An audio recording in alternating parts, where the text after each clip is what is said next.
Chapter 1. The Land That Forged Them.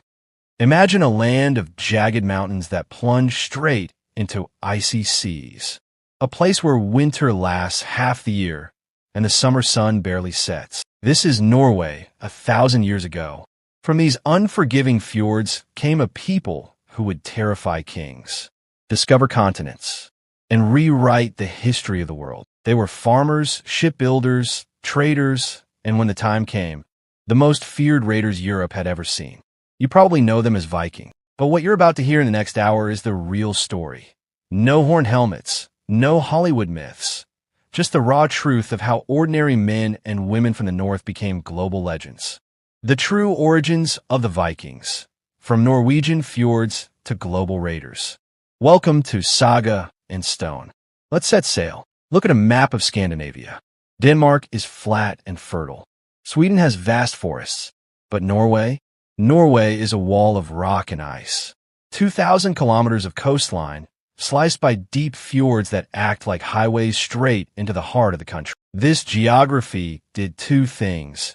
It gave the Norse perfect natural harbors, and it left almost no farmland. By the late 700s, the population was growing fast. Better iron tools meant bigger harvests. More children survived, clans expanded.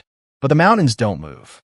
There was simply not enough land to go around. Then the climate itself began to change. We now know the medieval warm period started around 800 AD. Sea ice retreated. Storms became less deadly. Suddenly, the open ocean was no longer a graveyard. It was a road. Chapter 2. A society on the edge. Most people think Viking means warrior. It doesn't. The word Vikinger in Old Norse means one who goes on expeditions. It was a job description, not an identity. The vast majority of Norse people never left home. They were farmers, carls, who woke at dawn to milk cows, sow barley, and mend fishing nets. Inside their turf-roofed longhouses, families slept beside their animals for warmth, told stories around the fire, and honored gods like Odin the All-Father and Thor the Thunderer. Women had more rights than almost anywhere else in Europe. They could own property, demand divorce, and some even fought as shield maidens. At the top sat the jarls, the nobles, and at the bottom, the thralls, slaves taken in war. Chapter 3. The triggers, why they left. So why did some of these farmers suddenly pick up axes and sail away? Historians argue three main forces. First, land hunger. Younger sons inherited nothing under primogeniture. Second, wealth on Europe's shores.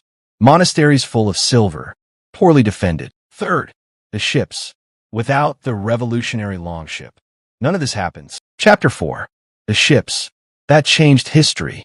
Picture the Oseberg ship, unearthed in 1904. Perfectly preserved. 71 feet long, carved with snarling beasts. Built from oak so flexible it could ride 20-foot waves and then be rowed up shallow rivers. Clinker-built overlapping planks. Uprupikel, a huge square sail, and 30 oars. It could cross the North Sea in 3 days or beach itself on an English shore and unload 60 warriors before anyone raised the alarm. They navigated by the sun, the stars, the flight of ravens, and possibly even a mysterious crystal called sunstone. These were the Ferraris of the early medieval world. Chapter 5, 793 AD. The storm breaks. June 8th, 793, Lindisfarne, a tiny island monastery off northeast England. Anglo-Saxon monks look up from their prayers and see dragon-headed ships sliding out of the morning mist. The chronicle records, never before has such terror appeared in Britain. The church of St. Cuthbert spattered with the blood of the priests of God. Treasures looted, monks slaughtered or dragged off in chains. This single raid sent shockwaves across Christian Europe. The Viking Age had begun. Chapter 6.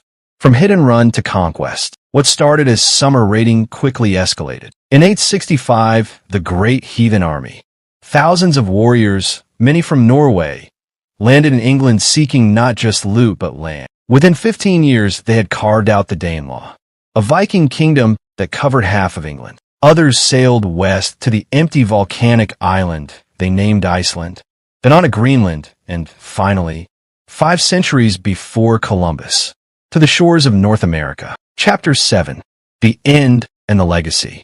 The Viking Age didn't fade because they grew soft.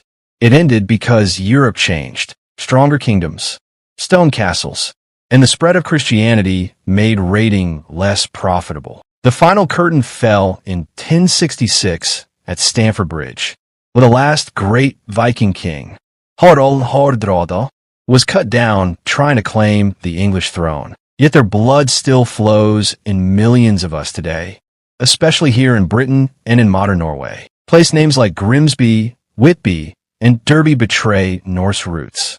Every time you use words like sky, egg, knife, or Thursday, you're speaking Viking. 1,000 years ago, ordinary farmers living at the edge of the world looked out from their fjords and saw not an ending, but an opportunity. They built the finest ships ever seen, took to the seas, and changed history forever. That restless, curious, courageous spirit, it never really left. Thank you for spending some time with me.